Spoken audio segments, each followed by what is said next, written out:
It's now time for The Sit Down with Don Tony.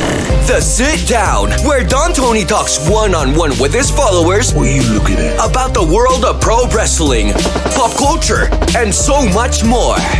The Sit Down with Don Tony. And now, your host, Don Tony.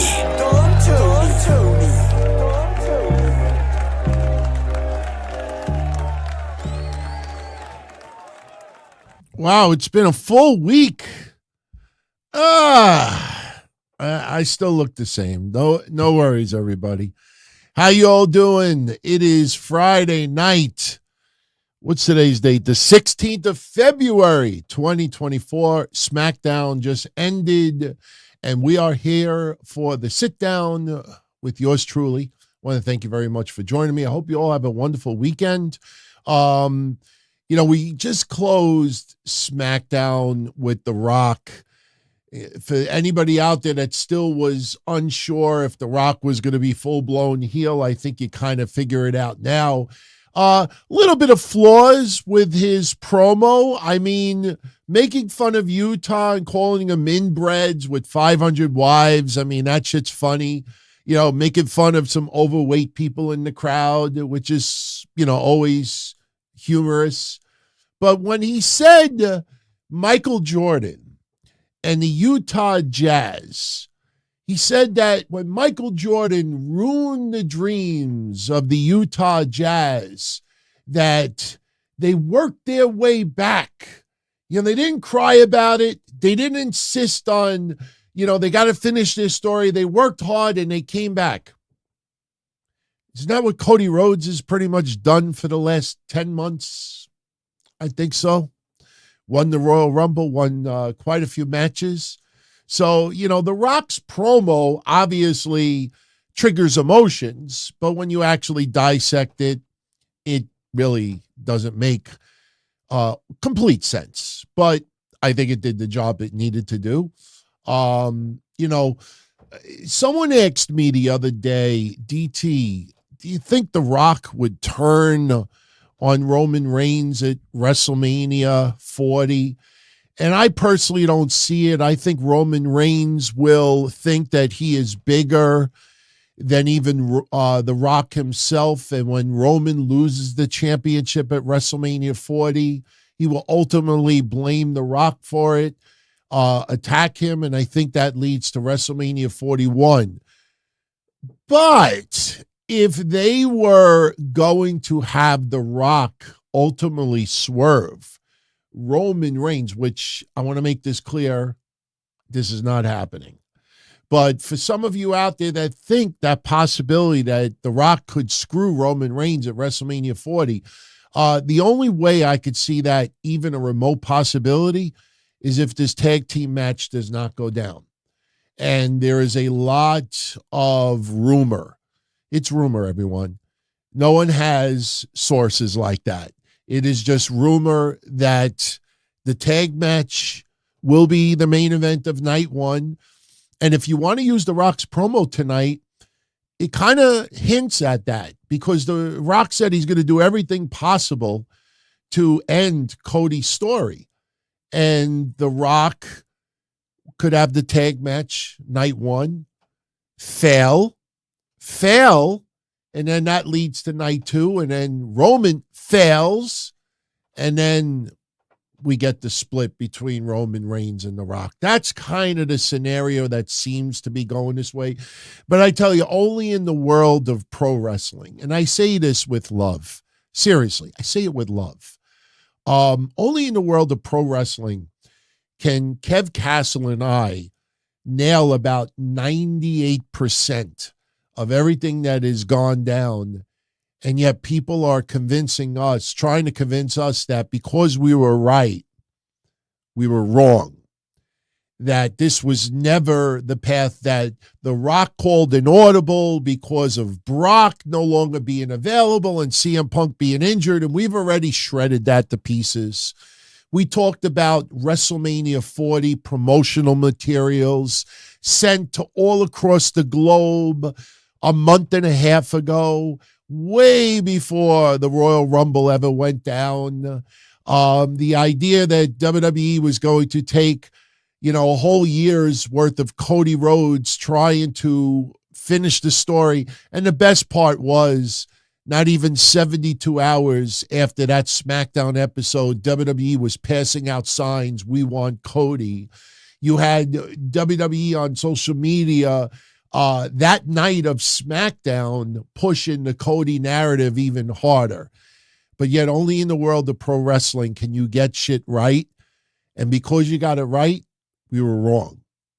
I'll never understand that, but I take it as compliment. That just goes to show you that some people can't just say, "Hey, man, we got worked. We got worked." I mean, they make it seem like The Rock has never been a heel before. They make it seem like that all of the curveballs we have been thrown in the last 2 years, that there was no way creatively that they could have come up with this. It feels too much like Daniel Bryan in a lot of ways, doesn't it? Doesn't it feel, to a certain extent? Now, obviously, it's not going in that path because Triple H, and by the way, yes, I don't mean yes. I did read that report from Dave Meltzer. Kevin and I will talk about it on Monday.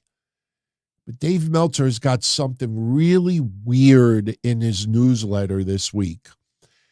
I have not confirmed it, but it is a screenshot, and enough people have told me that don't know each other that he actually has this in his newsletter. I subscribe to his newsletter. I don't read it every month, but I still subscribe. I'm going to go look for myself this weekend, and I'm pretty certain that this is in there. He claims that Triple H and The Rock, the night of the press conference, recorded a promo where they were challenging each other to a fight, a legitimate match that never aired on TV because of Triple H's heart issues. Huh? Where the hell did that come from? That's almost as bad as Sportskeeda. I thank you all for showing me one of the funniest things. If you want to go see for yourself, maybe I'll share a screenshot in the Discord channel on Monday. Sportskeeda. If you go on Google and you type in Sportskeeda and Dean Ambrose, you will see a perfect example of something that I've been bringing up for over 20 years. I know a lot of you that have been following me a very long time are fed up with this example of clickbait from 20, 25 years ago, but they literally just did exactly what I've been saying for over 20 years. Some of you have heard me tell a story before that back in the day when you read wrestling news sites, the only way that they could clickbait you into ad revenue is they would always put a teaser at the bottom of their news article to try to get you to click on it, and then you click on it and it's clickbait. And one of the most notorious ones that I remember from 20 plus years ago was Booker T on Raw this Monday. Details here. I click on it and it says, no, he's a SmackDown guy. And I was like, okay, you got me. You got me. Right now on Sportskeeda, they have an article up. Dean Ambrose possibly appearing at WrestleMania 40. Click here for details. And you click on it, and it says, no, he signed AEW for multi-year contract. It's the funniest thing, man. It is exactly the garbage that we talked about 20, 25 years ago. People are so goddamn desperate for ad revenue right now. And you got to understand something, guys. Even some of your internet darlings, some of the most beautiful, wonderful podcasters in the world, they're all fighting for ad revenue any way possible. And I saw one of the super chats that came in early. One of my favorites is doing it hardcore, and that's Dutch Mantella. We'll have some fun with that in a little bit. But, they're fighting for every dollar, and they can't be shown up as beyond wrong. So instead of just manning up and say, hey, man, I got it wrong, You just show that you're a human being. You're not perfect, but no, they got to insist. They got to give you fake news to cover up that they were wrong. And it's a pretty fucking funny thing to sit on the sidelines and see that. I have to say that. By the way, for everybody who's live, I'm not going to make you wait an hour. I don't know how long we're going to go tonight, hour and a half. I'm not going to make you wait till the end of the show, but I got to give a special shout out to OTSTribalQueen. She is one of the moderators here, but she's a friend of the show as well. She is always seen on JD from New York's podcast. She won the Royal Rumble predictions contest 2 weeks ago, and she was entitled to $50. I know some of you saying, only $50? Yeah, everybody else is getting crazy fucking revenue. We don't get it like the others. But she was entitled to $50. E-gift card, Amazon, PayPal, WWE, AEW, T-shirts, whatever. And she said, DT, instead, I want you to give away 10 channel memberships on YouTube so everybody could enjoy, the Don, Tony, and Kevin Castle show, the enhanced YouTube version that we do with a whole bunch of thumbnails, and we're going to throw some little video clips of anything that we're talking about. Plus the Patreon show I do on Tuesdays, the contest, retro shows. So later on tonight, we're going to do it in 2 bunches of 5. We're going to give away 5 channel memberships, and then a little bit later, we're going to give away 5 more. Now, it'll show my name on it because I'm not logged into OTSTribalQueen's account.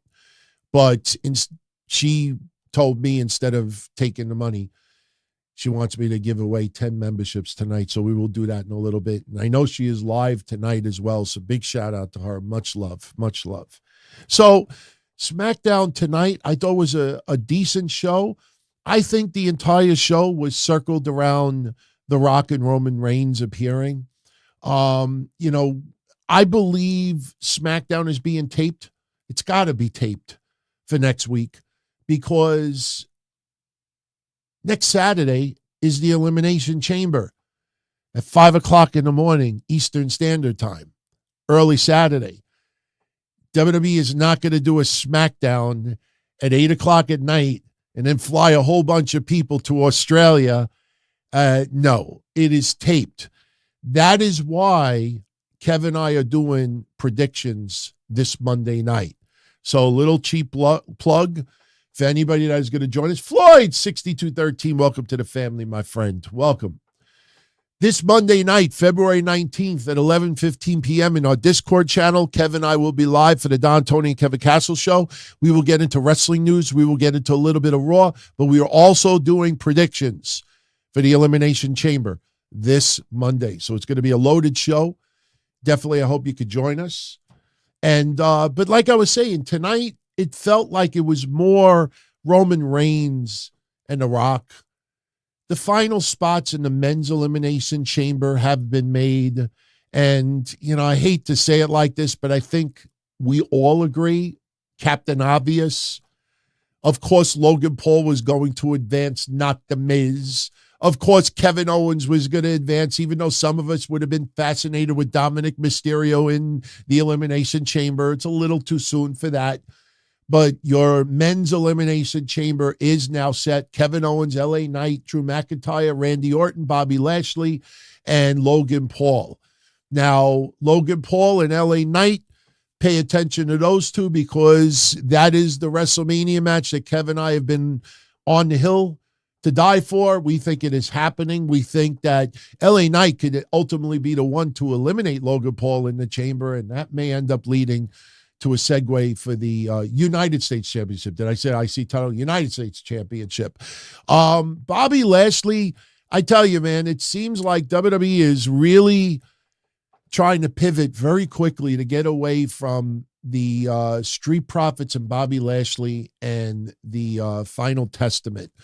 I know the Street Profits are taking on the AOP next week on SmackDown, but it just feels like this feud is already dead, with all due respect. And I saw AOP's match tonight. They beat Bo Morris, I believe it was, and Javier Bernal. my God, please stop that finisher where they tap their opponents at the backs. It's like love taps. It's not even, it's not even intimidating. Just power slam the motherfuckers on the mat. It just looks goofy. It looks ridiculous. Just powerbomb these assholes. And I don't mean that against Bernal. I'm just saying their opponents. Just powerbomb the motherfuckers. This little love tap in their backs. Like if you had an egg between Bernal and James, I don't think the egg would have broken. So,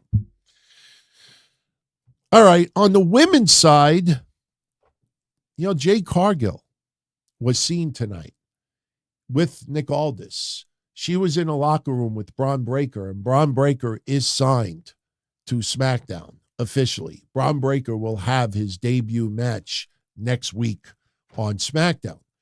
So Bron Breakker coming off his babyface, on the main roster, and in NXT, he's one half of the tag team champions with Baron Corbin. Makes you think that tag team title reign may not last all that long, because I don't want to give away spoilers of what is going to be coming in the future, but no mention that Bron Breakker and Baron Corbin are the current NXT tag team champions. But Bron Breakker getting a nice reaction to the crowd, looks like he belongs, obviously. And I'm excited to see what Bron Breakker is going to do on SmackDown. Jade Cargill was seen, and she got a little insulted because besides Tiffany Stratton being in Nick Aldis's office as well, Liv Morgan was there and Bianca Belair was there. And Tiffany Stratton, she goes up, she's like, I don't know, how does this elimination chamber work? Do I pin you first or do I pin you first? And it was funny, but Jade Cargill, acting like a little bit of a bitch, like, this is the crap I got to go through right now during my time. So Jade Cargill may in fact be in that Battle Royale on Monday. And if you remember, well, actually, I think I might have said it on Patreon this week, so my apologies if I didn't say it on Monday. But if you followed the news media close this past week, they kind of backtracked on Jade Cargill being in that elimination chamber. And the funny thing is, I think after tonight, they may have to pivot once again. Because something that I brought up on Patreon this past week is a lot of these news outlets did not think it through that Jade Cargill is not winning the elimination chamber. Jade Cargill is not facing Rhea Ripley at WrestleMania. Jade Cargill would have to lose. And do you want Jade Cargill to have, yes, the Royal Rumble, she didn't get pinned, but in the elimination chamber, there is no disqualifications. So if Jade Cargill is going to lose in the chamber, she would either have to walk out, she would have to be pinned, or some spot would have to happen and she would be incapacitated. And you ask yourself, okay, what is the likely scenario of Jade Cargill if she's in the chamber? If she's going to take on Bianca Belair at WrestleMania, maybe a spot happens between the two of them, and both of them are pretty much eliminated against their will in the chamber. But I guess earlier this week, some news outlets started thinking like, wait a minute, Jade Cargill can't get disqualified. Shit, we're saying she's going to be in the chamber. That means she would have to lose. And how do you lose in the chamber? So people started to backtrack because they don't see Jade Cargill getting pinned before WrestleMania. Doesn't make sense. Does anybody out there think Jade Cargill should be pinned before WrestleMania? No, absolutely not. So, but now after tonight, I think people are going to start thinking again, hey, she may in fact be in the chamber after all. So we will wait and see what happens. And Dakota Kai, one step closer to turning on Bayley. Remember what we said last Friday. It is a setup. It is a blind person could see that a mile away. Dakota Kai is setting up. There's only so many times the Japanese women could say, nobody ready for damage control. Dakota Kai has to be that mouthpiece. Dakota Kai will turn on Bayley. And until you see Damage Control actually put hands on Dakota Kai, it is a setup. So, but here is your current women's side of things. And again, Captain Obvious, there was no scoops. There was no sources. If you saw the matches, you pretty much knew who was going to advance. The only thing that changed today was that Shotzi was not cleared to compete. She had a match against Lara Vicaria, which will air on NXT, I believe, this week. I didn't see NXT this past week. I don't think Shotzi's match aired as of yet, but she got injured. She hurt her knee. I don't know if it's serious, but Shotzi could not compete tonight. So as a result, we had Naomi taking on Alba Fire. And we knew Naomi was going to advance. You know Tiffany Stratton was going to advance. She ain't going to lose this early in her SmackDown career. And Liv Morgan, the revenge tour, Becky Lynch, the favorite, and Bianca Belair. And that's why I think Jade Cargill could very well still be in this Elimination Chamber because of Bianca Belair. If they are going to face each other at Mania, I think that is why you have Bianca Belair in this match. We'll wait and see what happens. So, but Dominic Mysterio losing to Kevin Owens tonight. A little comedy with R-Truth, refusing to give Dom a chair. Instead, he sits down with it. Logan Paul, maybe the worst match in Logan Paul's WWE career. And that's not a knock on Logan Paul. It's just we're not used to seeing Logan Paul have regular televised matches that are not pay-per-view quality. Decent match, but he beats The Miz. There was no way The Miz was going to the chamber. And we also learned this week that Grayson Waller will be interviewing Cody Rhodes and Seth Rollins. Do not discount the possibility of The Rock and maybe The Rock and Roman Reigns in Australia. Remember, Australia wanted The Rock and wanted them badly. The Rock is now committed to the WWE, is now committed to TKO, is now committed to WrestleMania, is now committed big time with Endeavor. And especially with the United Football League now kicking in, I think there is an excellent chance The Rock could make a surprise appearance in Australia. I think it almost has to happen, don't you think? Australia wants The Rock that bad. You got him on a silver platter. I could see if he was still in Hollywood. I could see if he was filming a movie. I could see if they were doing Young Rock, another bullshit season. I could see if he was inundated with other things in Hollywood, but now he's there. So how does it look that he's with WWE and TKO and WrestleMania and this and that, and Australia wanted him badly for months and months and months and months and months, and they don't get him? I think The Rock could very well end up being there. So, yes, first name John. Thank you for the 2 spot. This is the heelest of Rock's 600 inbred grandkids. Look, The Rock has cut promos like that before, but it would be directed towards Jinder Mahal. It would be directed towards a heel in the ring. It would be directed to an Austin Theory or Grayson Waller. Now he's directing it to the fans. But this is not Hollywood Rock. Let's make that clear. I know 50,000 podcasters were telling you the return of Hollywood Rock is coming. No. This is The Rock that Kevin I said the night that he was added to the board of directors. If you remember that episode, The Return, January 28th, I think it was, 2024. What did Kevin I say that night? Will The Rock put his power in TKO in storyline on television? Will The Rock and his daughter end up being aside? Go look at the conversation from that night.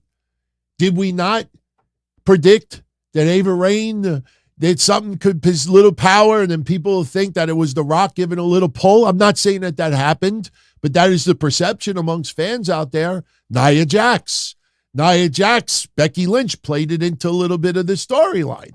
And you have your job back because of family. We said it January 28th. People are saying Hollywood Rock. This is not Hollywood Rock. This is what Kevin and I called last week. Asshole. Scumbag Rock. This is asshole Bloodline Rock. That is what you got. So it's not going to be Hollywood Rock. No singing. He even said it tonight. No more singing. You lost that privilege. No Hollywood rhyming. No serenading. No concerts. This is asshole scumbag rock. But Kevin and I are wrong. We're wrong. All right. What is the sit down? For anybody who's new, we used to do this on Sundays. We will from time to time do it on Sundays again. But you all voted to move it to Fridays. I guess a lot of people are in a wrestling frame of mind on a Friday night. So the sit down is pretty easy. It is the lazy show. And some of you have said in the past, why don't you call it the lazy show? I don't think that actually would be popular. If you go into something thinking that somebody's being lazy, they might not tune in. But I show up with nothing. Yes, we open up for 20 minutes talking about SmackDown. It's only fair. It just went off the air. A lot of you want to talk about it. So, of course, we got to mention a little SmackDown tonight. But the sit down is your show. Everything is your shows. But tonight, you pick the topics. You tell me what you want me to talk about. Whatever's on your mind. If you have a question, post it in the live chat. If you have a comment you want me to share with the world, post it in a live chat. The only thing that I will not repeat to the world is racist stuff, and Don Tony is a fat fuck. Anything else, pretty much, on the table. Super chats are never required, but if they do come in, they are very much appreciated. They help keep us in business, and we'll get a little bit of priority. Now, before we kick this off, and we'll probably go at least another hour, so everybody will have plenty of time to get your questions in. A lot of you that follow me personally knows that a little over a month ago, my wife, her Yorkie, one of three, passed away suddenly in our house. It was heartbreaking. I never saw an animal die in front of me before. Not to try to get sentimental. I took this picture 5 days before her dog, Chelsea, passed away. And the dog was a beautiful dog, and my wife has been in a very deep depression ever since. So for Valentine's Day, and because this fucking dog was so expensive, it turned into Valentine's Day, anniversary, birthday, and Christmas gifts, 2024. Yesterday, not even, a little over 24 hours ago, little Bella was brought to our house. And she is now part of the family, and my wife is in cloud nine. In fact, if you want to see how small this dog is, that is a picture of me from yesterday. I know I look like I'm 7 feet tall. I'm 6'4". I dropped a few pounds. People have noticed, but she is tiny. She's like barely 4 pounds, if that. But I tell you, for a dog that's not even 3 months old, she's already potty trained on wee-wee pads. She pees on the paper. She shits on the paper. The only thing was last night, I guess because she's used to sleeping with her brothers and sisters and now she's alone, she cried. So she had to sleep in the bed with us for about 2 hours. So last night was a little tiring. So I'm a little, kind of out of it tonight, but that doesn't mean we're not going to have a good show tonight. So let's kick this show off. And I want to give a couple of super shout outs first, because they did send in some very generous contributions. And actually, you know what? Before we go any further, I'll make an offer that you can't refuse. This is on behalf of OTSTribalQueen. Let's give away 5 channel memberships right now. This is one half of OTSTribalQueen's gifts. So it's going to look like it's coming from me, but this is on behalf of her. So we're going to gift 5 right now. Let's see who gets them. We got first name John got one. RMJ23 got one. Dayhack666. Sinister got one. And Maggie Lust gets one. So those are the first 5. We may actually end up giving away 15 tonight, because those might have been free. Because I get 5 for free every month to give away as well. So we may actually have more than that tonight. So in a little while, we'll give away 5 more. And if I could go 5 more after that, we'll give away. We'll have a bunch of memberships given away tonight. So that's the first 5. So thank you, OTSTribalQueen. All right, let's get into some super shout-outs before we head over to the chat room. First off, tonight, Ronnie C. Happy 100th episode. May you have 100 more. Oh, yes, this is 100th episode of The Sit Down. 100 episodes already. Unbelievable. Question for tonight. What's my thoughts on Ashley Mazzaro's girlfriend going on TV news saying that Stephanie McMahon covered up Kuwait too? All right. Kevin and I upset a few people last Monday because we're always keeping it real. We don't take stances because it's the popular stance to take. No, we believe Ashley Mazzaro was assaulted. You don't name drop Gary Hart. You don't name drop Jimmy Hart. No relation. You don't name drop Maria Kanellis, especially in legal documents, unless something legitimately happened, plus other things. So we believe Ashley Mazzaro, something happened. Shout out to everybody out there who read the New York Post article that apparently in 2019, some military investigation was done and it was never released. And everybody tried to throw it into my face the last couple of days. I got a touche for you right now, and Kevin and I will have a touche for you on Monday. How come none of the media out there is pushing a Freedom of Information Act to find out the results of that investigation? This is kind of like the Velveteen Dream situation in a different way. Obviously, what happened to Ashley Mazzaro is 1 trillion times worse. But it seems like people out there do not want to know the answer. How come no one out there has done a Freedom of Information Act request to get the results of that investigation? Why? Because you may find out that maybe that Konstantin Kairos is an ambulance chaser, and maybe what was put in that statement was grossly exaggerated, or maybe it was, some things might be proven otherwise. People I think are, let me say it like this. And I will be asshole Don Tony for a moment.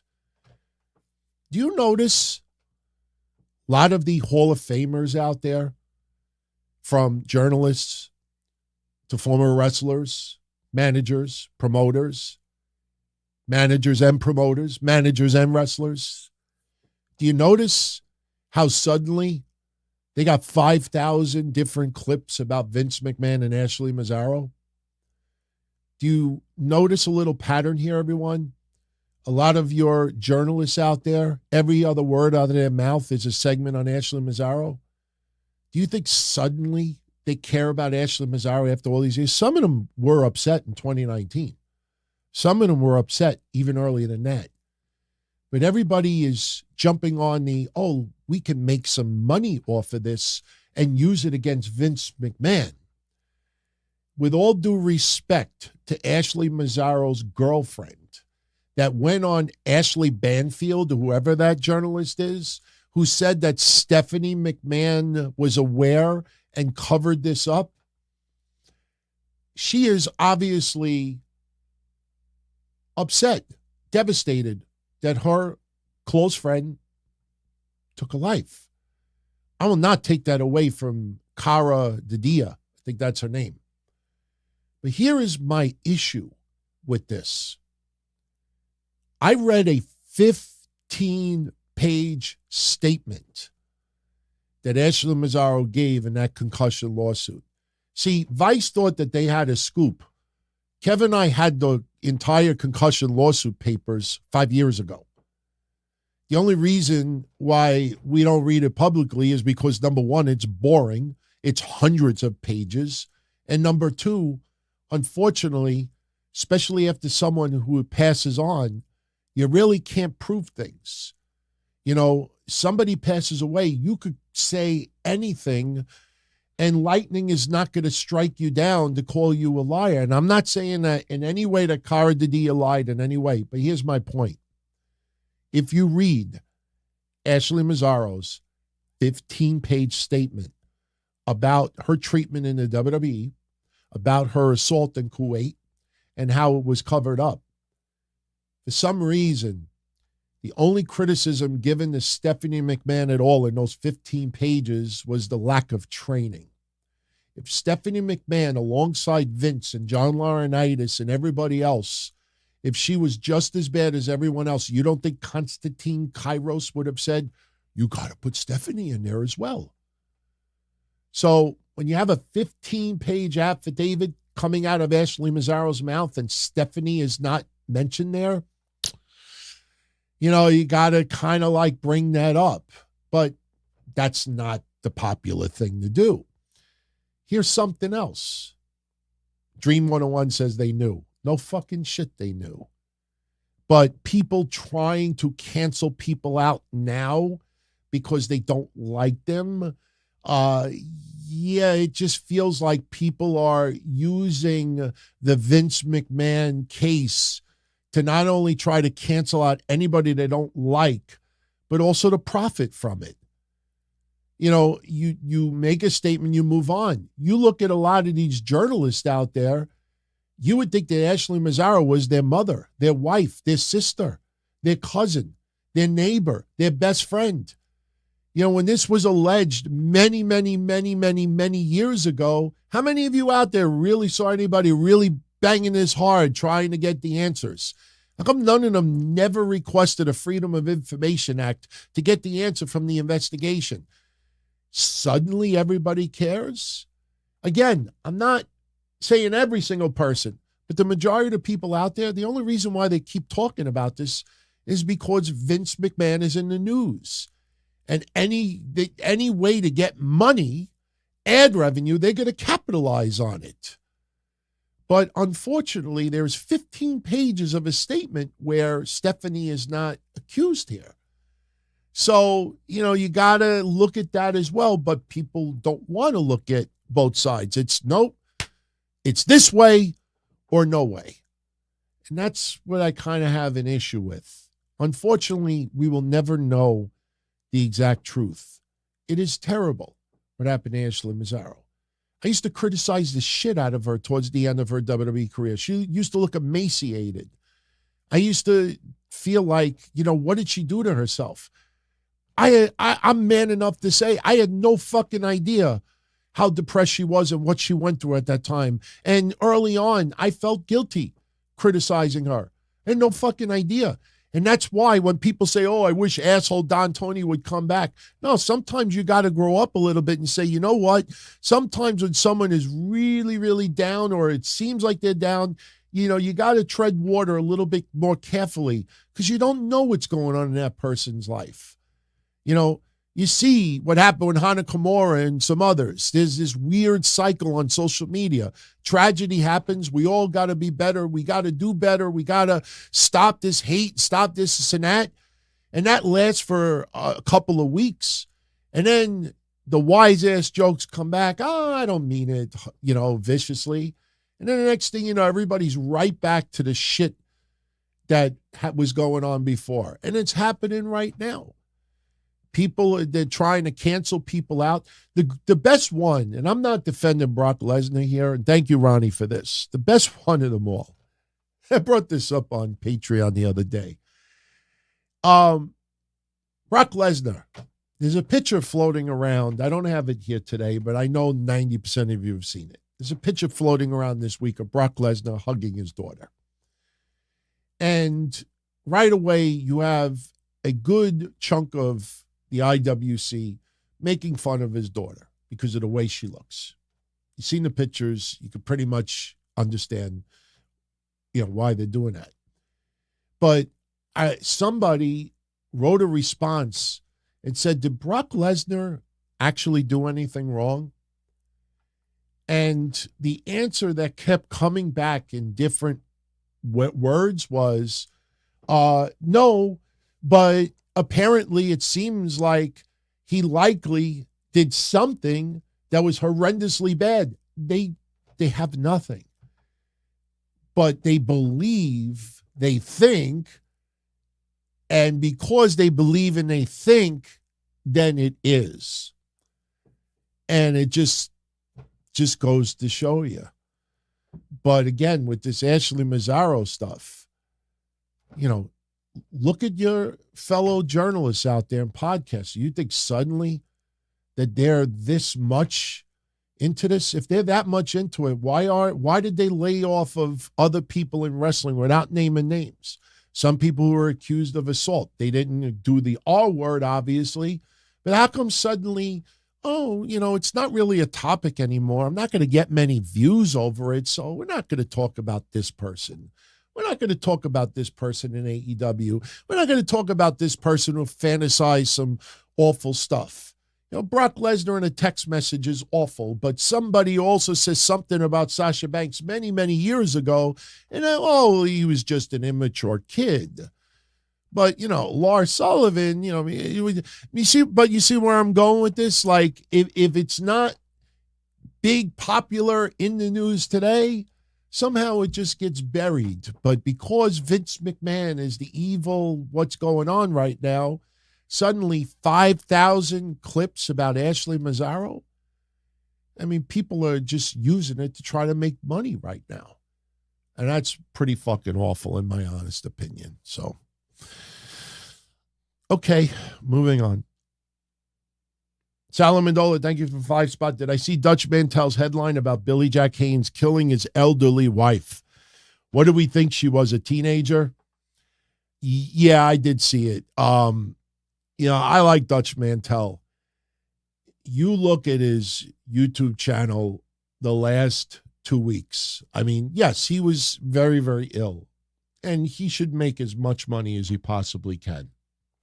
He is extremely entertaining, and I tune into his shows.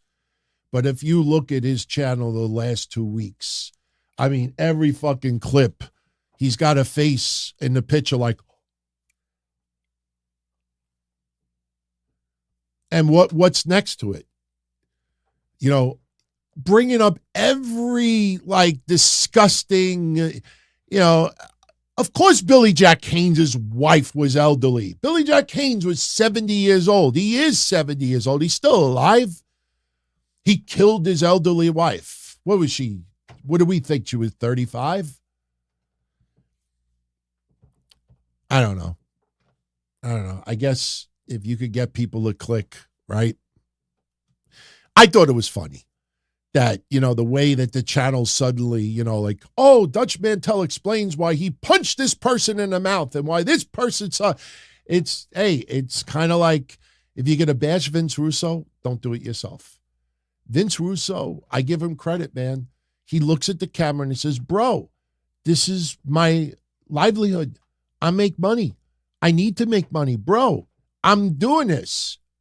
And he's honest about it. Mikey Ravello, I told Kev on Patreon Thursday, I want you guys back to number 1 on the charts, but it isn't going to happen because most shows in the top 10 post 5 to 10 different episodes a week on their feed. What Culture puts up 40.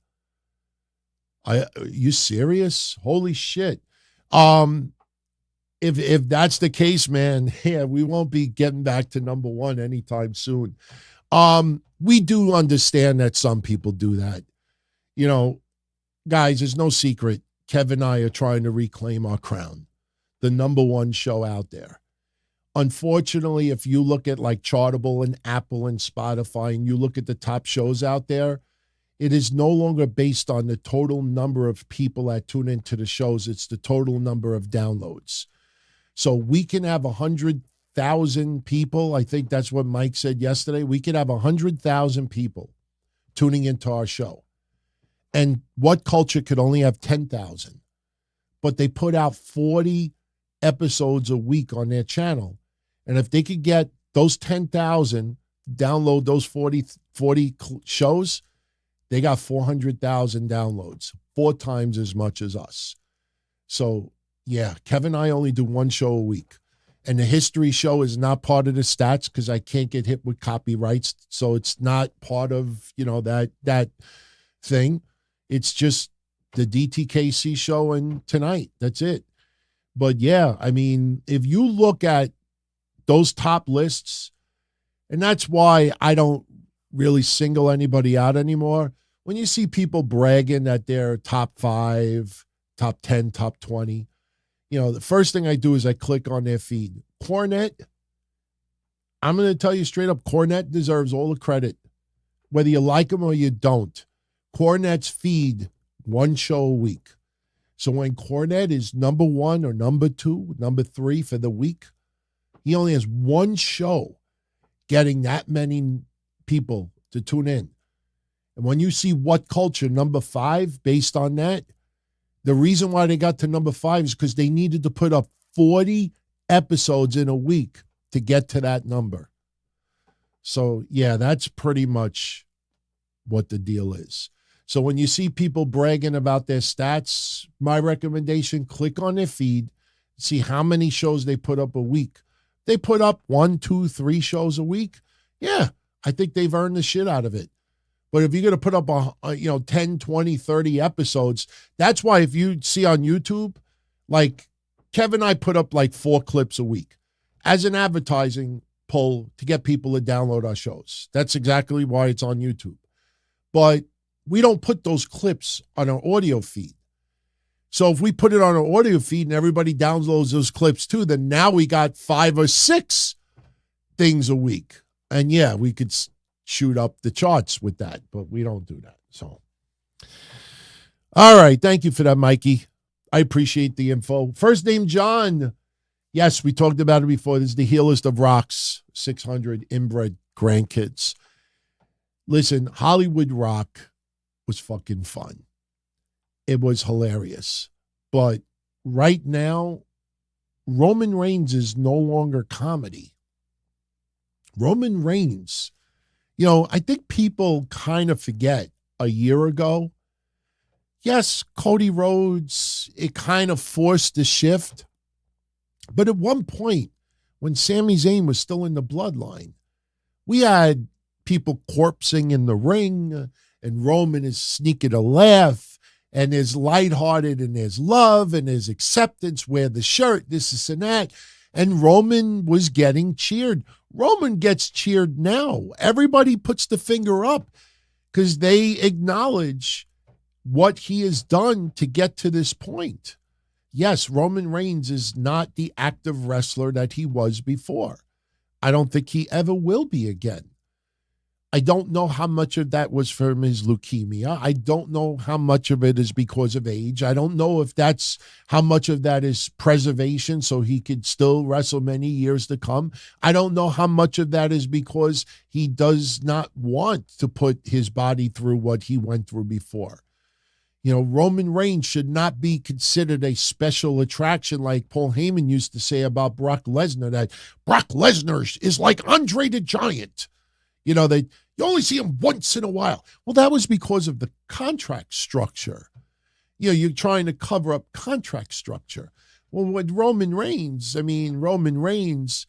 compared to everyone else, the guy barely ever fights. Now, once he loses the belts, how often is he going to wrestle? But, but Roman right now is straight up heel. He's got to be. The more he does that, the better it helps Cody Rhodes. Why do you think Solo Sikoa and Jimmy Uso keep interfering in matches? Why do people so fed up with Roman Reigns' matches? When we had the Royal Rumble, Kevin and I admitted it, that Fatal 4-Way was the match we were looking forward to the least. Nothing against AJ Styles, nothing against Randy Orton, nothing against LA Knight or Roman Reigns. But we knew in the end you were going to get Solo Sikoa bullshit, maybe some Jimmy Uso bullshit, and the outcome is going to be what we have gotten 1,259 days, approximately thereof. So, why are we fed up with it? This is done by design. So you need asshole Rock right now. You can't have smiling Rock and Hollywood Rock and nursery rhymes and singing and rock concerts. No, I want to punch that motherfucker in the face.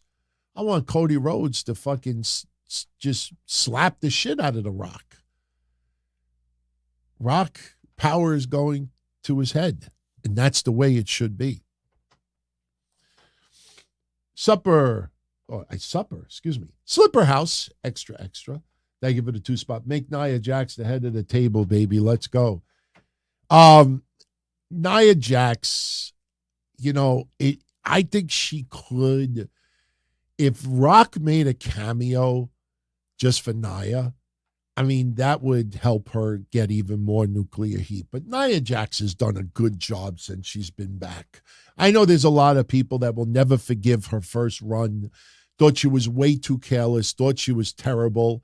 I think Nia Jax has definitely had a wake-up call, and let me tell you something, with Rock on the board of directors, if Nia Jax is released again, imagine her getting released and The Rock is part of management.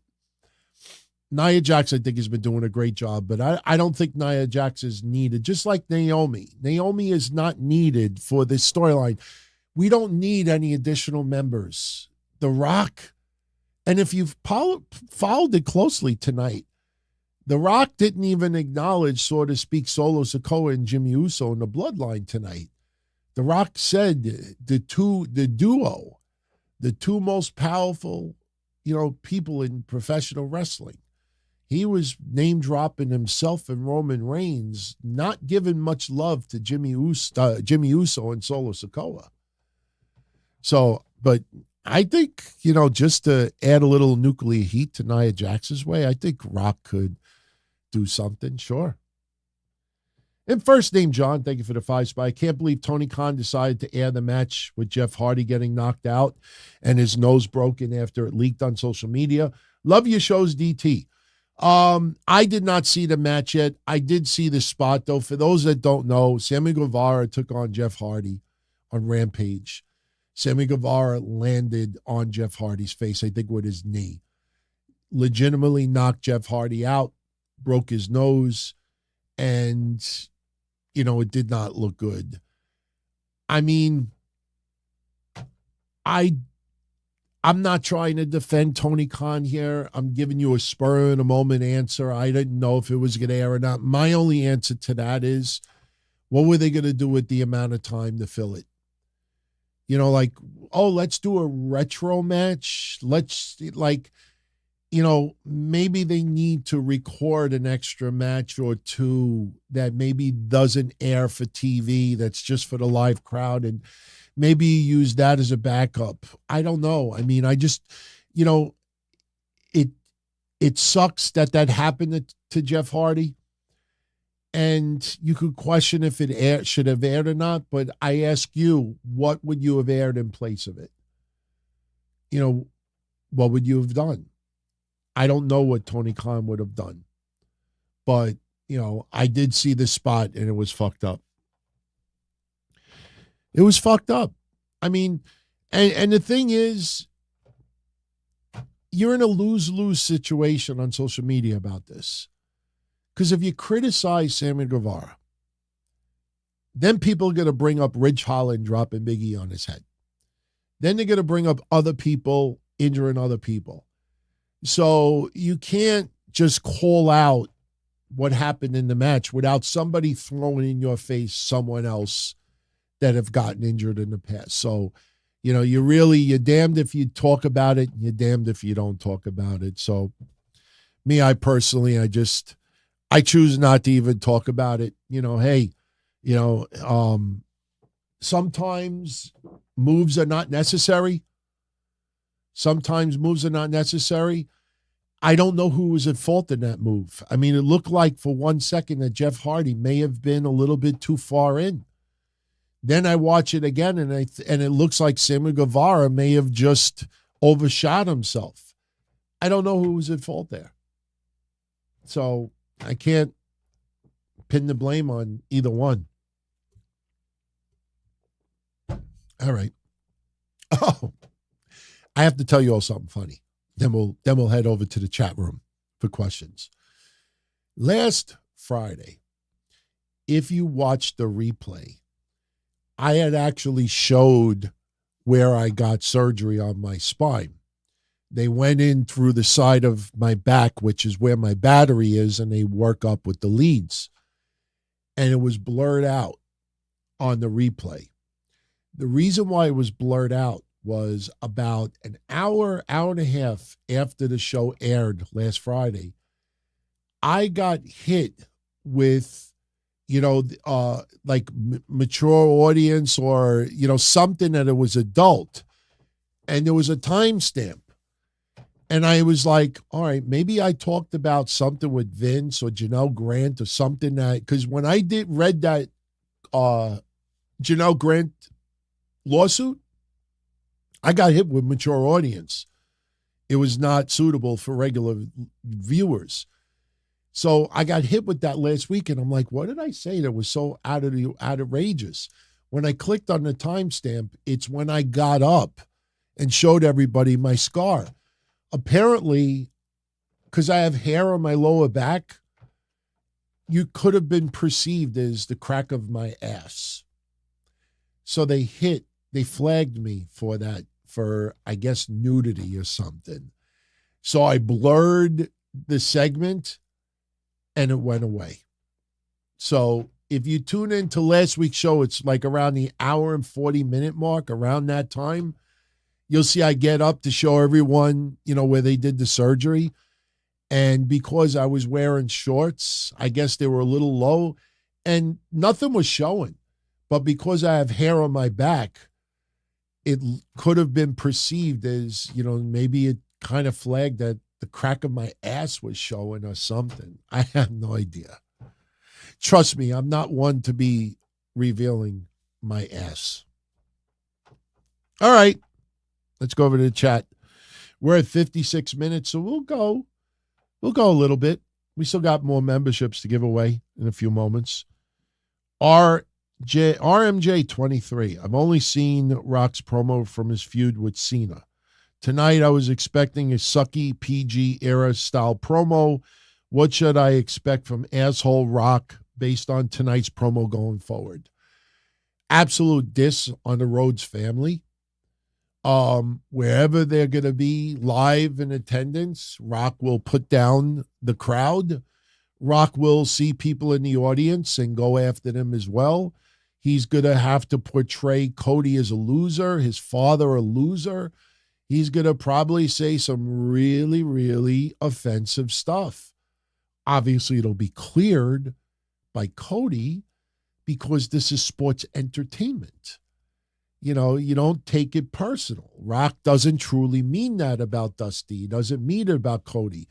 But this is about the bloodline being superior and Cody not being superior. They'll probably take shots at Seth Rollins. If that tag match is announced for night one of WrestleMania, you're going to see some shots about Seth Rollins and the Shield, Seth Rollins and his championship reign, having a bullshit championship. That's really where they need to go with this. The Rock cannot be this weekly promo cutter, and he's not. Rock will not be on TV every week cutting one of these promos. Rock set the stage. Rock made it clear where he fits in all of this. And now we go to Elimination Chamber. Then we go to the road to WrestleMania, and we will see if we end up getting the tag match, which I think has to happen now. You have Grayson Waller interviewing Cody and Seth Rollins at the Chamber. They're keeping Cody and Seth Rollins as a duo. So you kind of feel, and listen, if Rock and Roman do not appear in the Elimination Chamber, do not discount the possibility that Jimmy Uso, Solo Sikoa, show up instead, and they go to attack Cody and Seth Rollins. And maybe that leads to something on SmackDown, and then that leads to a match for night one of WrestleMania. Time will tell. But I think we're pretty much on the ball where this is going. Michael does not like the tag team idea. How does Drew fit in all of this? Look at the title of the clip of Kevin I from Monday. Seth Rollins, Roman Reigns, Cody Rhodes are going to wrestle twice at WrestleMania. Well, these guys are not crippled. They've wrestled back-to-back nights before. People, I guess, just have gotten used to like this once every few days thing. They can work. The reason why so many people find it hard to believe with Seth Rollins is because they never bothered to look into his injury. We got into his injury a month ago. We knew exactly when he was going to return. And guess what? We're exactly on point still. Seth Rollins will be 100%. Barring any setback, Seth Rollins will be 100% at WrestleMania. He can wrestle both nights. That's why, like I say, cheap plug for Kevin and I returning. I don't think people realize, like how specific we are, with a lot of our conversations, and that Seth Rollins injury, when you do a little research, you look at the timetable, Seth Rollins is close to a return already. Seth Rollins is only a week or two away from being close to 100%. You still got people out there that have 50, 100,000 followers that are telling their viewers as late as this past Monday that after WrestleMania, Seth will likely need surgery. On what? His penis? Like, what the fuck are you talking about? I legitimately got emailed me a clip. So-and-so, I'm not going to say who it is, but so-and-so said, Seth Rollins will likely need surgery after WrestleMania. And I'm like, on what? On what? On what?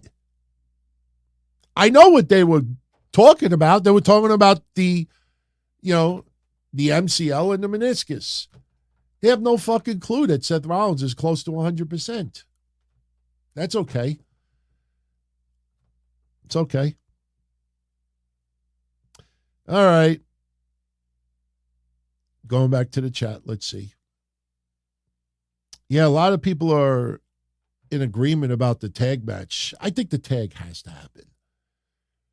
The only thing is, who eats the pin? Who eats the pin on night one? The Rock? Wouldn't that be so? Does it lead to a DQ? Does it lead to a DQ? I almost feel like it's got to lead to a DQ. I can't see Roman Reigns getting pinned night one. Can you imagine Cody pinning Roman on night one and night two? Imagine if Seth pinned Roman on night one. And do you see The Rock getting pinned? I almost feel like it's got to be a DQ. Jimmy Uso, Solo Sikoa, they all get involved. And if that happens, Jimmy and Jey Uso probably have to fight night two. They probably will have to battle each other on night two of WrestleMania. If they fight on night one of WrestleMania, something would have to happen to Jey Uso to explain why he doesn't come out to try to help Cody Rhodes and Seth Rollins from a beatdown. Thank you, first name John, with the $9.99.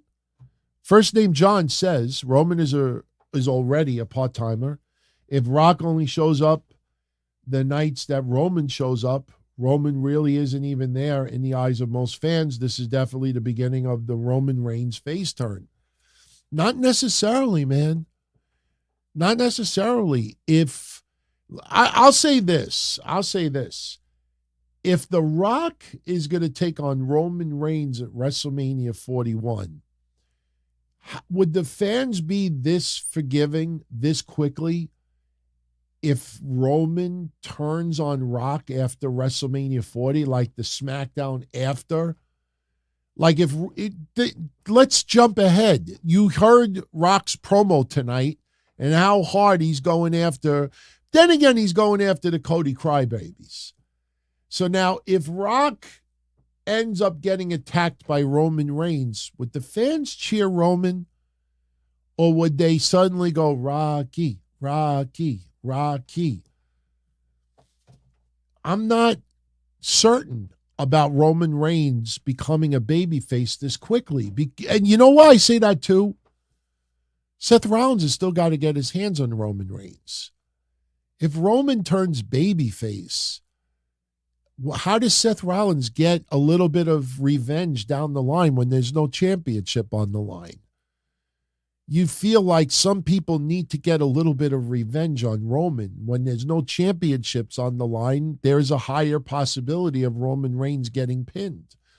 I think the Seth Rollins dynamic, Seth has got to get his hands on Roman Reigns,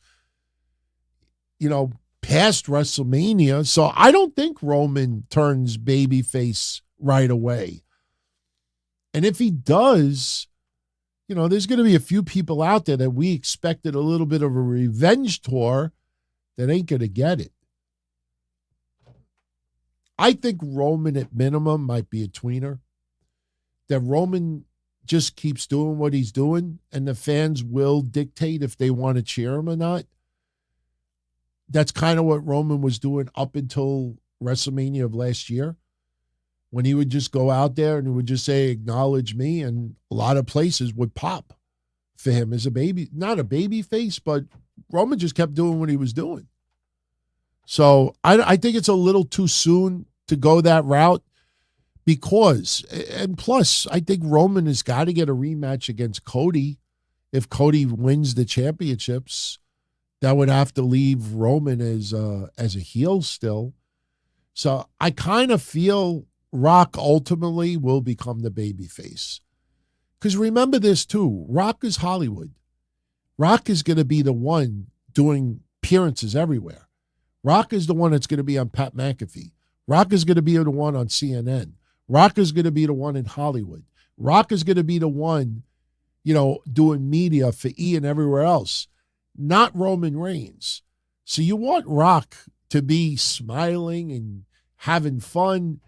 And that's why I think Roman Reigns may still remain heel going into 41. After 41, then you could start shifting. But we have to get to that first.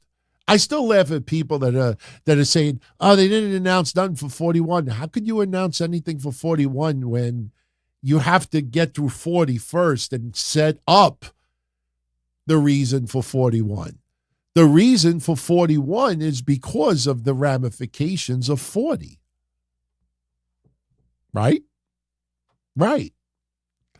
Shout out to Grippy Sock Vacation. Night 1, Rock pins Seth. Night 2, Cody pins Roman. Drew McIntyre is taking on Seth night 2, I believe. I don't see Seth Rollins unless Drew McIntyre shows up for night 1. Does Drew get involved and causes Seth to lose? I could see that. But then again, I see Drew McIntyre beating Seth Rollins, and we may get a Damian Priest cash in night 2. Night 2 is going to be a night to remember. If Drew beats Seth and Damian cashes in and Damian becomes champion, all in one swoop, do you really think Seth should get pinned both nights? A lot of people feel like Seth was the bitch at the press conference, which I thought was a little unfair. Seth has got to come out on top somewhere. I think Seth, they either win by DQ night 1 or they win by pin. I just can't picture The Rock or Roman Reigns being pinned. So we'll see. We will see. Vance Rawlings. Will Gunther drop his title against Jay on Monday Night Raw or at WrestleMania? I'm still going with Sami Zayn taking on Gunther at WrestleMania. I had that clip up on YouTube and it went over like a wet fart. So I deleted it. And I was saying to myself, why are so many people having a hard time buying into that? Gunther beats Jay on Monday, or we get a bullshit finish. I don't think they're going to fight at Elimination Chamber. Anything is possible. But Jay is like this with Sami Zayn. Gunther, down the line, it keeps attacking Jay. Sami makes the save, a little bit of a stare down. Gunther puts down Sami Zayn. You're a loser. You have no path to WrestleMania. And then maybe something where Sammy takes on a member of Imperium, and if he wins, he gets a shot at Gunther's championship at WrestleMania. And I think Sami Zayn is very, very possible to defeat Gunther at WrestleMania for the Intercontinental Championship. I don't know why people find that so ridiculous to believe. I thought it was not brilliant, but I thought, oh, okay, why do you think Gunther's taking on Jey Uso so close to WrestleMania? That I think this leads to Sammy making a save from his Jey Uso extended beatdown. But for some reason, we put that online and people are like, oh, that's awful. Really? We'll see if it's awful. I don't think it's awful. I think Sammy could very well beat Gunther at WrestleMania for the Intercontinental Championship. I really do believe that. Thank you, Theme Parks with Johnny. Thank you for the 10 spot, my friend. So sick of the nonsense on X about the Ashley story, people attacking Triple H and Stephanie, but giving the U.S. military a pass. Now wrestling accounts with no proof of running misinformation. Well, I bring it up here to make people aware. Where you go with it is up to yourself. Those people on X, I don't give any credence to because X is turned into trash. Once they allowed people to get paid ad revenue, not based on credibility, but based on exposure, suddenly my feed showed all these racist attacks, car accidents, cop violence on people, animals being abused, the war between Israel and Palestine, seeing just destruction and death and gory shit, seeing animals eating other animals, seeing porn. I mean, I don't mind a little porn. I was going on my fucking feed and I'm getting hit with all this stuff. And sometimes I go on my feed and my wife's like, why are you looking at that? I'm like, honey, it says suggested. I mean, Twitter is turned into garbage because of the ad thing. And that's where you get your Zero News and all these other jokes out there that just roll the dice. So, listen, the people with the Ashley Mazzaro stuff that are going overboard, it's people are going to get sick of it very, very quickly. But, where were they 5 years ago? Where were they 3 years ago?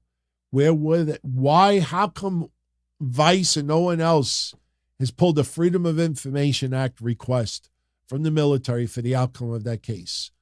You know why no one is doing it? Because they're afraid that the investigation may lead to nothing. And then, no, it had to have happened. You're like, I don't know what happened. I would prefer to know the truth. I'm not saying one way or the other what happened. But like I said, when I used Velveteen Dream as an example earlier, I'm not comparing what happened to Velveteen Dream to Ashley Mazzaro. But I'll never forget when Triple H revealed that Velveteen Dream's phone was sent out to forensics. I don't know if people understand how expensive that is. And not only that, law enforcement was involved. His phone was not only forensically examined for deleted texts, they examined his phone to see if he used any software to erase text or to bleach it. And when it came back that they found nothing, instead of people saying, well, you know what? You can't get any bigger than forensically scrubbing a phone. We may not like the guy, but, they didn't find anything, so we got to move on. No, people are like, they're hiding something. Triple H is hiding it because he was supposed to be a superstar. That's when you realize, like, you know what? Go fuck yourself. You don't want the fucking truth. You want a reason to add on. And the same thing with the Ashley Mazzaro stuff. There's a lot of people out there that don't want to know the truth. They want to come to a preconceived conclusion because it allows them to keep what they're doing. Just like the Brock Lesnar stuff, just like with anything else. They don't want to know if Triple H really knew or if Stephanie McMahon really knew. They want to leave it without the answer being given because that allows them to continue just adding on to this. It's garbage. It's garbage.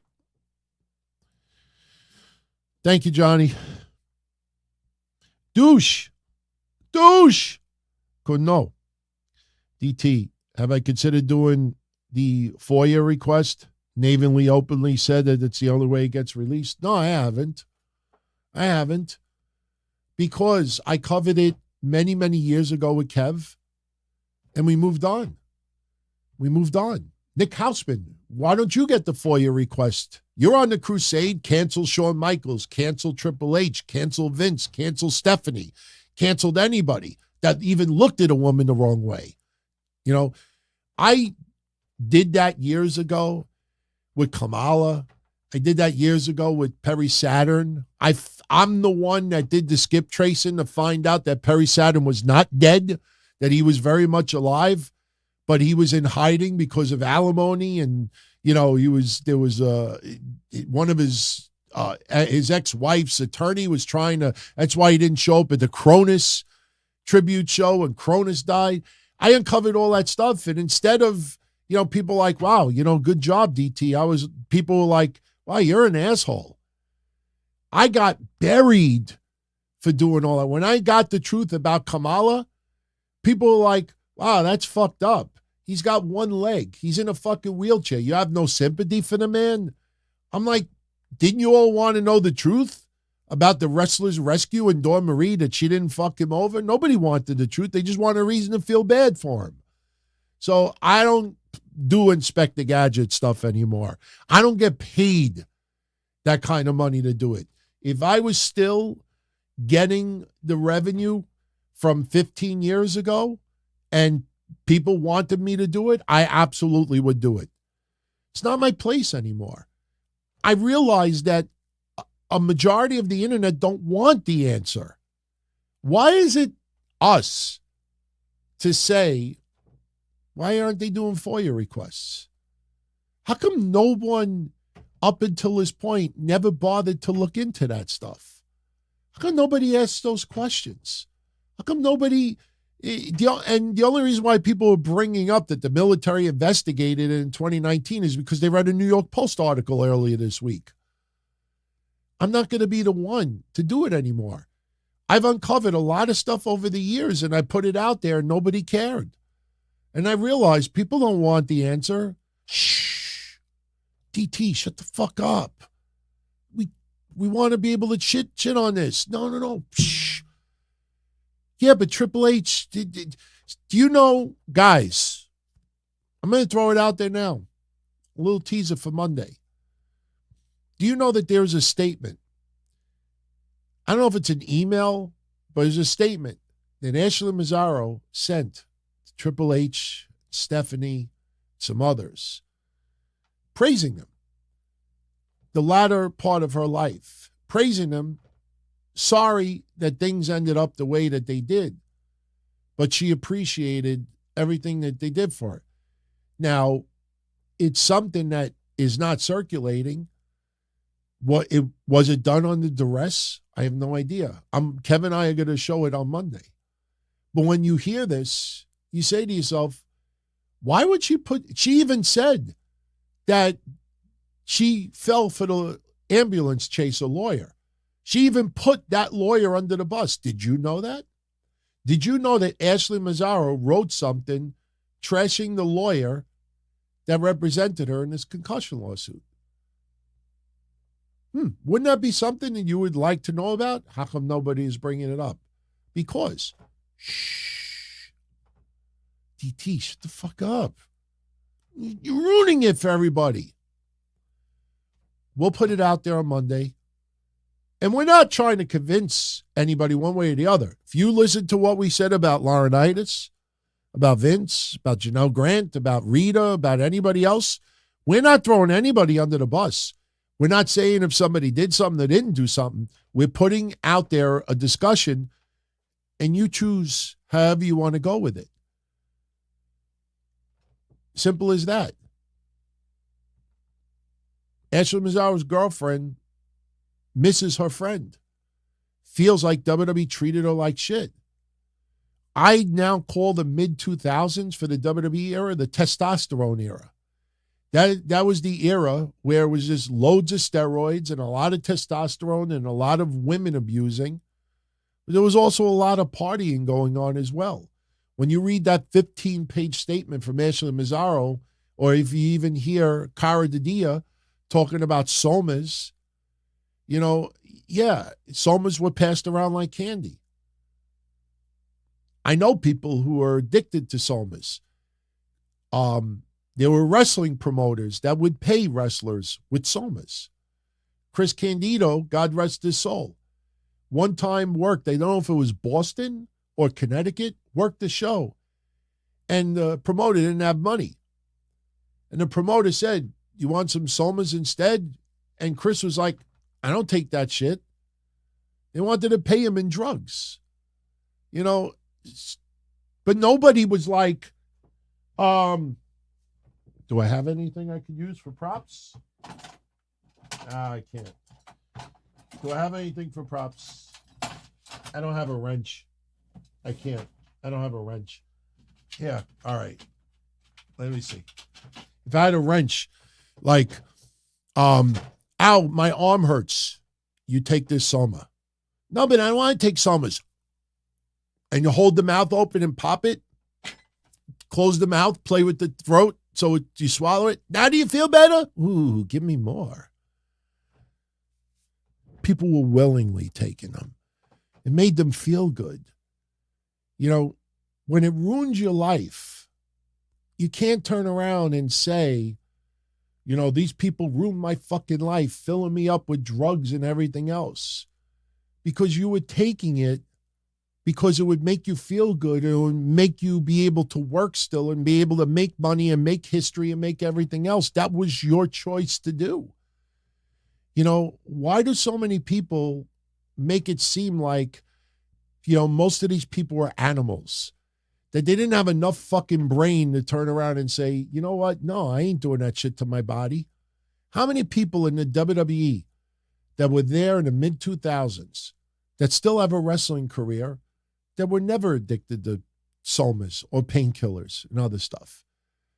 I mean, you listen to Bret Hart and you listen to people from the 80s, it was widely used.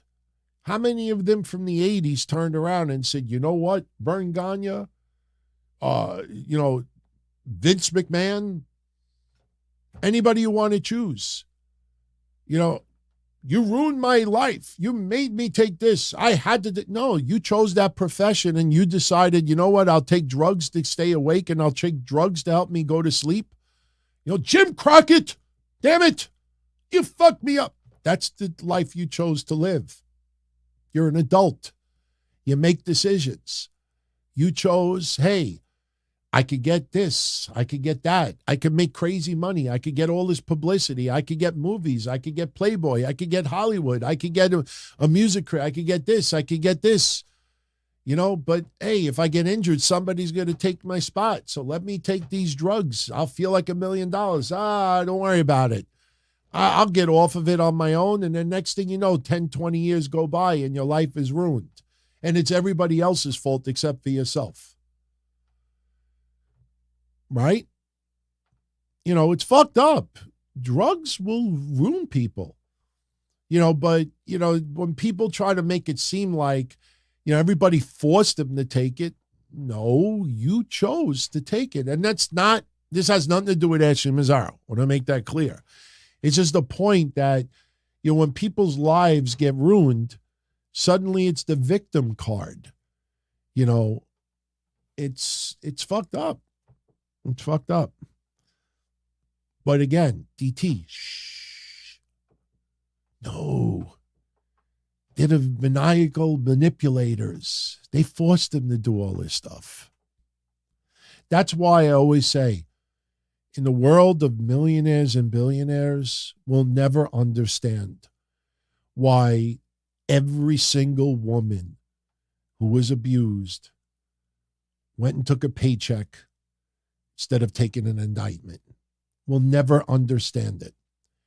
I'm not throwing shade on any of the women, but I will never understand it because everybody that I know that works 9 to 5,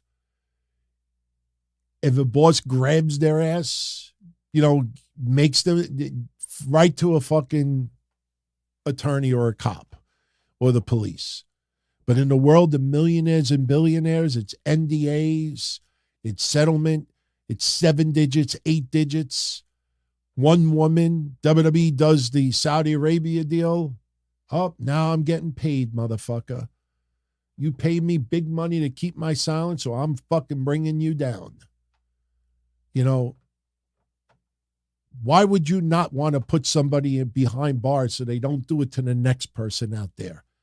Why is that doctor and a psychiatrist and everybody else that abused Janelle Grant and everyone else, why are they hidden incognito? Oh, maybe they don't have a case against them. Well, guess what? Send me the doctor's name through an anonymous email, and I'll be the dumb motherfucker that puts the name out there. Hey, I got the name of the fucking the physician, the psychiatrist that did this shit too. Hey, women, maybe you want to stay away from this motherfucker. The names are kept quiet. Why? Call Nick Houseman. Just send it an anonymous. Set up a bogus Gmail. Lisa Loeb, Lisa Leftfoot. Use somebody that's dead. A celebrity. Helen Keller at gmail.com. Helen Keller sent me this email that Dr. Vinny Boombots is the physician with Vince McMahon. I don't know who sent it to me, but they threw this name out there. If you're afraid about being sued, then you give it to some other schmuck and let some other schmuck put it out there. Give it to Zero News. I heard from a rumor, my sources tell me that my source's neighbor's cousin said that it's this doctor. No, let's keep it quiet. So for the last couple of years, they could be doing it to other people out there. Come on. Mark Hicks. Who do I think Braun Breaker's first opponent will be next week? Let's go to spoilers. Okay. I need your help, guys, because I'm drawing some blanks right now. Let's pick a heel. Who's a heel in WWE SmackDown right now? Who's a heel that does not have a match at Elimination Chamber? Trying to think. Austin Theory. I like it. No, that might be a little bit too. No, definitely not Solo Sikoa. Local talent I could see. Austin Theory, I don't think they want to job out that quickly. I mean, Austin Theory would sell like $1 million for Braun Breaker. You know what? I got to go with Austin Theory. You guys convince me. You know why I say Austin Theory?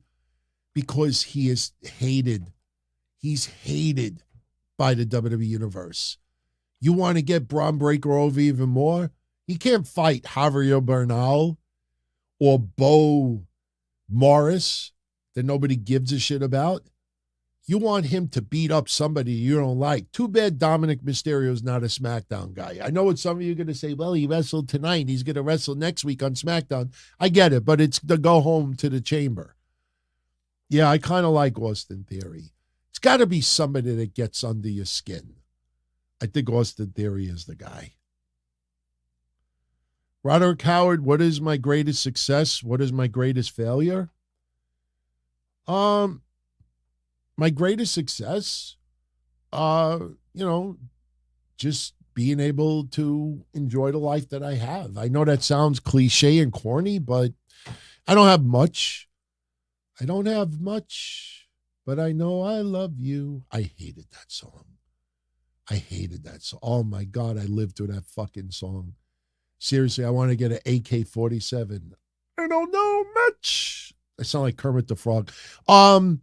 Greatest success. I mean, greatest failure, my car accident fucked me up. I don't think of failures.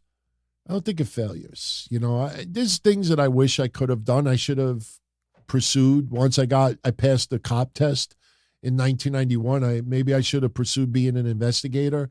I didn't want to be a cop on the streets, but I would have loved to have done forensics or be an investigator or something like that. All right. How long we gone? 90 minutes? What time is it? 11:35. We'll finish this up in like 10 minutes. Maybe we'll go a little longer. Actually, you know what? Before we go any further, let's do another 5 memberships. I don't know if you heard that feedback. I have to literally go on the live feed to do this. So let's give away 5 more memberships. These definitely cost funds. So this is from OTSTribalQueen. Let's see who gets them. It's always random, everybody. I have no control who gets them. Mike Lee, J. Cole, Shelta Palmer, BR, and Sam I am. Can I do 5 more? Can we do 5 more? Oh, whoa. Yes, I can. Okay, I can do 5 more. Let's do 5 more just in case those last 5 were free. Doing 5 more right now. Let's see what happens. There we go. Here's 5 more. Let's see who gets it. So we gave away 15 memberships tonight. Chad gets it. Big O gets it. Michael Gonzalez, he doesn't get it because I don't think Don Tony smoking skull would be after. Casualties of Gaming, Baxter 732, and Rando Craig get it. So we got 15 new memberships. Kev, if you're watching this, they are free members. We don't get extra funding out of it. Because channel members here, Kevin and I split it right down the middle. So that's why we give the DTKC show just for channel members here. The made men and women get retro shows too, but that's why we do that. So very cool. Very cool. 15 new members tonight. Enjoy the extra content. We will be doing a predictions contest next week where you get a chance to win the 50. Cool 50. So stay tuned. Channel membership. You'll see a thread posted probably Wednesday, and you'll have until Friday night to enter the contest. It's free, and you get a chance to win the cool 50 out of it. John Cena 2011, thank you for the 5 spot, Mr. Cena. Thoughts on a floating mid-card women's championship in the WWE? Becky's NXT title run was a good example on how it would work well. I want the women's tag team championships to return in NXT, or at minimum, a secondary women's championship. I like Lyra Valkyria. Lyra is extremely talented, very well liked.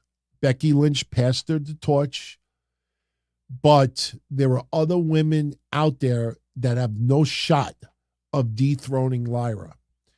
A secondary championship is needed for the women's division in NXT. I don't think the main roster needs it. Yes, Rhea Ripley has a stranglehold. Yes, Io Sky has a stranglehold because of their WrestleMania storylines. But after WrestleMania is over, it could be anybody. It feels like Rhea will hold it for a while, but you have a whole roster of extremely talented women that deserve a shot at a championship. I want to see NXT develop a second women's championship, whether it's the tag titles returning or a secondary women's champion. Why not have the NXT North American champion for the women's as well? It's not a bad idea. There are so many women in NXT right now that could hold that secondary championship. Kevin and I talked about at least 10 women on Monday in NXT that could very well hold that secondary championship right now. I don't know why they don't have one. I could understand the tag title side of it because we don't have many tag teams that really are strong enough to hold championships and to have a women's tag team division to build on. But a singles secondary women's championship, why is there not one? WWE, what are you waiting for? Do you remember when we used to do TNA stuff? TNA, what are you waiting for? Make a secondary title. Remember that?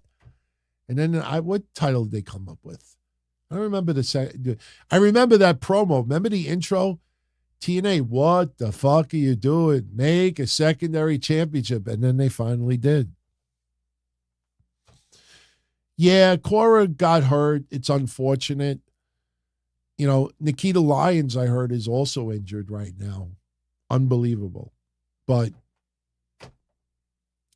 I don't know how far Cora would have gone on the food chain right now. I think Cora could have very well been promoted to the main roster. Would not have been surprised if Cora Jade would have been promoted to the main roster if she didn't get injured. All right, we're going to wrap this up in 10 minutes, a little less than 10 minutes. So last call for questions. Don't want to overload it. Definitely don't want to type a long synopsis tonight. I got to get my ass some sleep. But next Friday, we'll do a sit down next Friday. I mean, we'll already know what happened on SmackDown. I mean, spoilers will be out, so we'll already know. But I guess just going into the Elimination Chamber, we'll just have a lighthearted, fun show next Friday. This Monday, don't forget, as part of the DTKC show, we will be doing predictions for the Chamber. So definitely look out for that. We'll be in the Discord channel like we have been the last couple of weeks. The audio this past week was tremendously better compared to 2 weeks ago. I think we have pretty much ironed out all the kinks. So Monday night, 11:15 p.m., dtkcdiscord.com. Theme parks and things with Johnny with a 2-spot. Would love a women's TV championship. Yeah, a women's TV championship.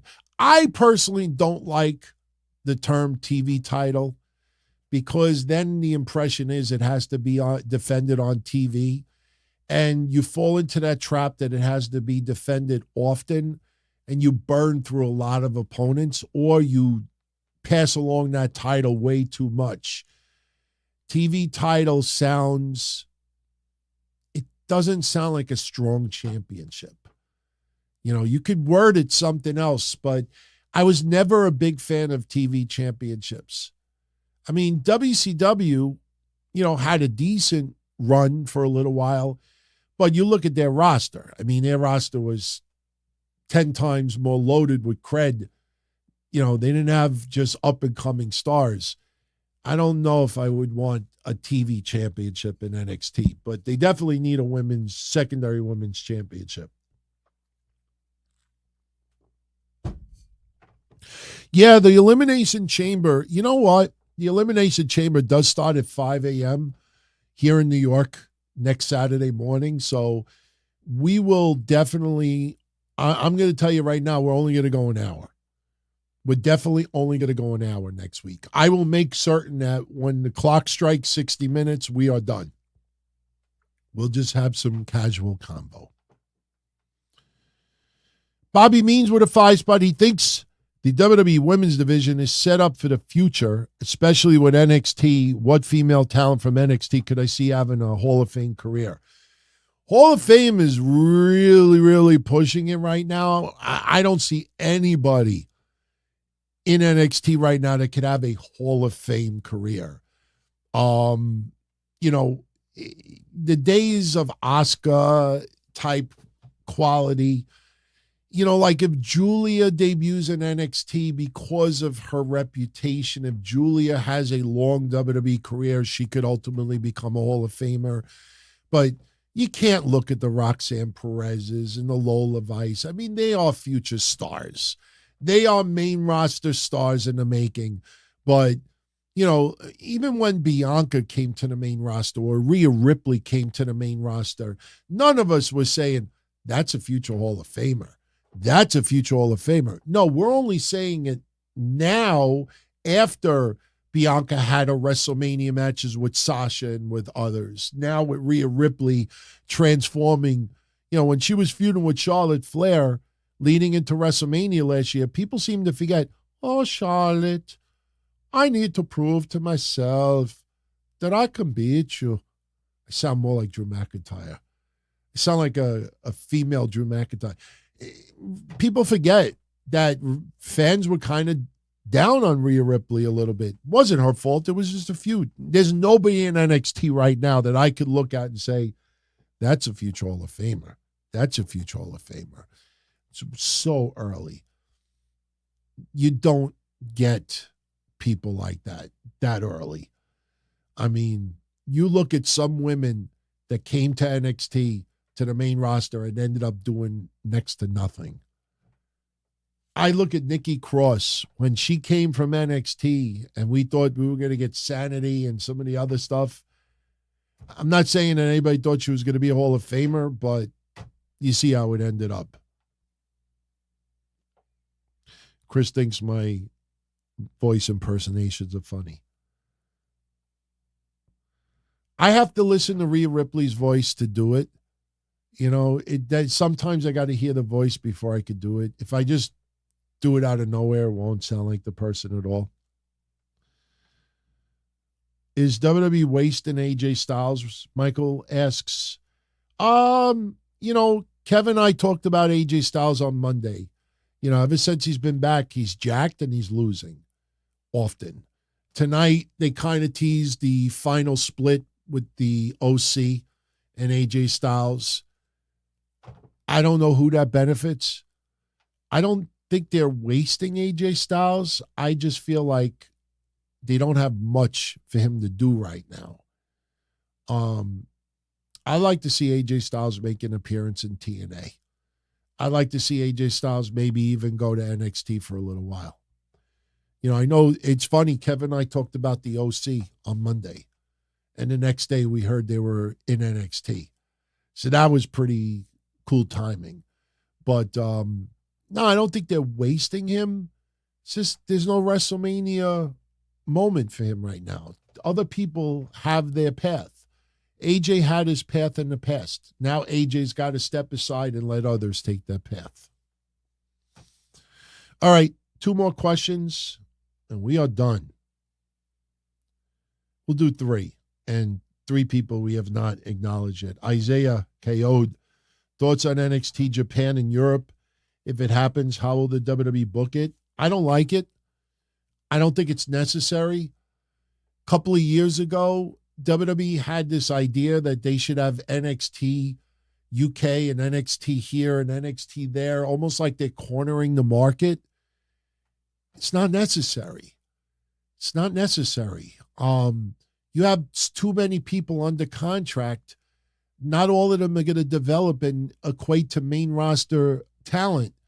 You'll get some diamonds in the rough, but then you're stuck with a lot of other people and you're forced to release them.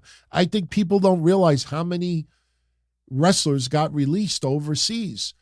People early on blamed it on COVID, and that was likely the case, but I don't think it's necessary. I don't like it. I don't think it's needed. If you want to have a farm system out there and do a little working relationship with somebody, yes. But, listen, I'm not throwing shade on AEW, but I got to say it. There's a good reason to bring it up. I think next Saturday on Collision, they announced tonight that I think that Bryan Danielson is taking on, Jun Akiyama. And honestly, with all due respect, I could care less. Why should I care about Jun Akiyama? He took on Tomohiro Ishii. Why am I supposed to care about Tomohiro Ishii? Well, he's a great wrestler. I have no emotional investment, no connection with Tomohiro Ishii. Just because people could have good matches doesn't mean I want to watch them. If that was the case, NXT would have a much higher rating. Some other promotions, New Japan, would not draw only 20,000 viewers. I don't see WWE really benefiting by having an NXT Japan. I don't think it's a good idea.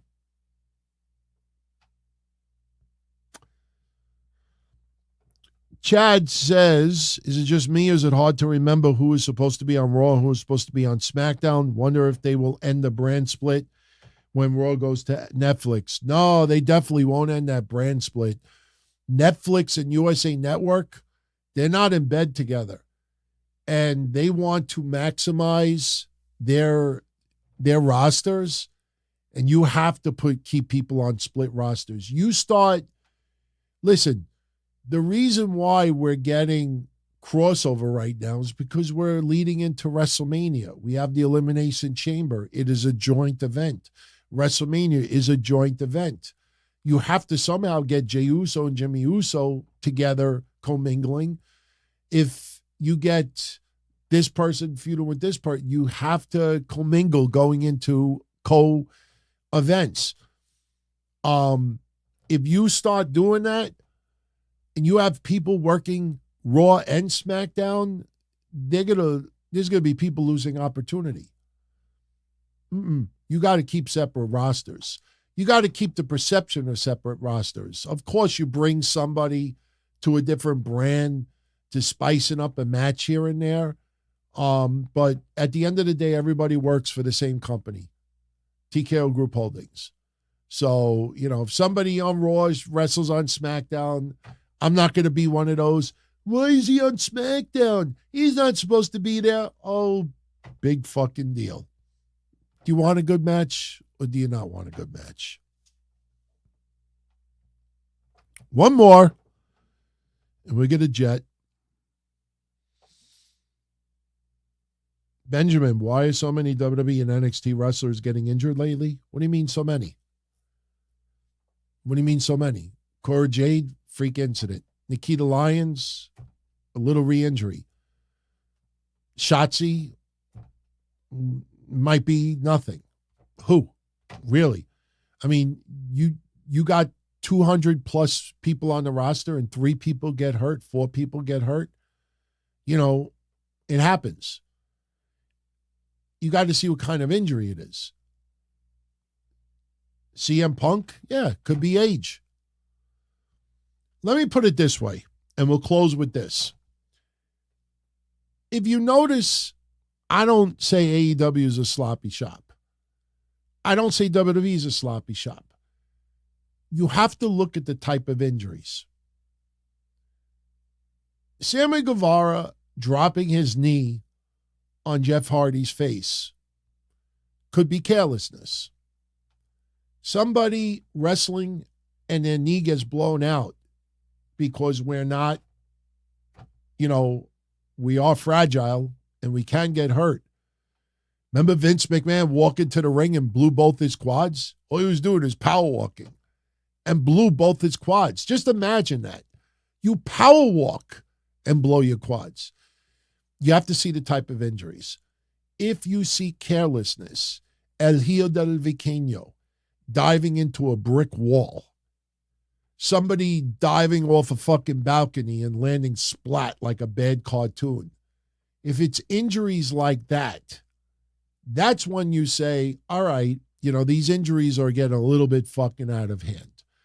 But if somebody tears a muscle, blows a knee, slips because of a sweaty rope like Charlotte did, freak accidents happen. You got to look at the type of injuries. I personally don't think a lot of these injuries were because of carelessness. I don't think a lot of these injuries were because of lack of training. Sometimes you just get old. Sometimes your body can't handle. Why does somebody have 10 knee operations? Are they that careless? Maybe their knees are a little weak. Maybe their tendons are not as strong as someone else. You look at Rick Boogs, that freak of nature. And, up until his injury, people are like, how is this guy lifting that much weight? It's inhuman. Well, after a while, it's like a rubber band. Sooner or later, that rubber band could only stretch so much, and then it snapped. And the rest is history. So you got to look at the injuries themselves. Then you could say, all right, look, a lot of these injuries were preventive. That's when you could criticize. Yeah, theme parks with Johnny will close with this. Thank you for the 5. So it's like that song, you got to keep them separated. Yeah, both brands. That was Raven's theme in ECW. I remember that. There's a lot of songs that I listen to once in a while that pop up on the radio. Like here in New York, we still got like a classic rock station. We still have like classic hip hop, and something will come on and I'll hear it. And I'm like, yeah, oh shit, that was Raven's song. Or that was Tommy Dreamer's song. Oh, that was Too Cold Scorpio's song. Public Enemy song. I still hear songs today, even AC/DC, Back in Black. Still think of Chris Candido when I hear it. I still think of wrestlers when I hear some theme songs. So, all right, everybody, I'm going to jet. It is here. Oh, it's 11:55. Not too late. I'll get this online as quickly as I can tonight. Might have to type up a little bit more detailed synopsis tomorrow. We'll see. But I want to thank you all for joining me. And much love as always. Thank you for supporting everything that I do here. Kevin and I as well. A little announcement. Kevin and I are going to be doing another Q&A in the very near future. I got to talk to him, and we got to figure out, what day of the week that we could do it. It would not be on a Monday. It may be done on a Tuesday. We just got to figure out the day, and we give everybody a chance, to send in a question for it, but we'll give everybody plenty of heads up before we announce it. But that'll be coming up soon. And for my Patreon family and for channel members, we'll be throwing up some more retro episodes this weekend. But right now, I want to get this episode up. I want to start preparing for Monday, because Monday is going to be a loaded show. And I hope you can join us. We'll be live 11:15 p.m. Eastern, right after Raw on Patreon Discord, Don, Tony, Kevin Castle show. It'll be a banger. And I tell you, it's been fun. Kevin and I being back. I think it'll now be our 4th episode, back. And so far, so good. Pretty strong conversation. And again, I said it at the beginning. I'll say it again here in closing. Only in the world of pro wrestling can Kevin and I nail so many things right. And because we were right, we were wrong. It's amazing to see that the last 2 weeks. Guys, I love you. I know you hit everything spot on, but you were wrong. They were not going to go that way. Even though you were right, you were wrong. That's something I never thought I would see in the 20, how many years are we doing this now? 28 years doing it. No, I started in 1997, 27 years doing this. 27 years doing that. That's a first. That because we get things right, that we're actually the ones getting it wrong. So that's beautiful. Be well, everyone. Enjoy the rest of your weekend. Hope you could catch it with us Monday. Ciao. As far back as I can remember, I always wanted to be a podcaster. For me to live any other way was nuts. To me, those goody-good people who worked shitty jobs for bum paychecks and took the subway to work every day and worried about their bills were dead. I mean, they were suckers. They had no balls. If I wanted something, I just took it. I ran everything. I paid the bills. I paid the host. I even paid the masked maniac. Everybody had their hands out. Everything was for the taking. We always called each other good fellas. You would always hear from somebody. You're gonna like Don Tony. He's all right. He's a good fella. He's one of us. But if you're part of my crew, nobody ever tells you they're gonna get rid of you. It doesn't happen that way. There weren't any arguments or curses like in the movies. See, your haters come with smiles. They come as your friends, the people who've claimed they care the most for your life. And now that's all over. And that's the best part. Today everything is different. There's lots of action. I don't have to wait around for everything like everyone else. Oh, I didn't get the vaccine? Fuck you, vaccine me. Oh, your delivery guy has COVID? Fuck you, feed me. Right after I moved here, I ordered egg noodles and ketchup, and I got spaghetti with meat sauce. I'm no longer an average nobody, while they get to live the rest of their lives like a bunch of schnooks.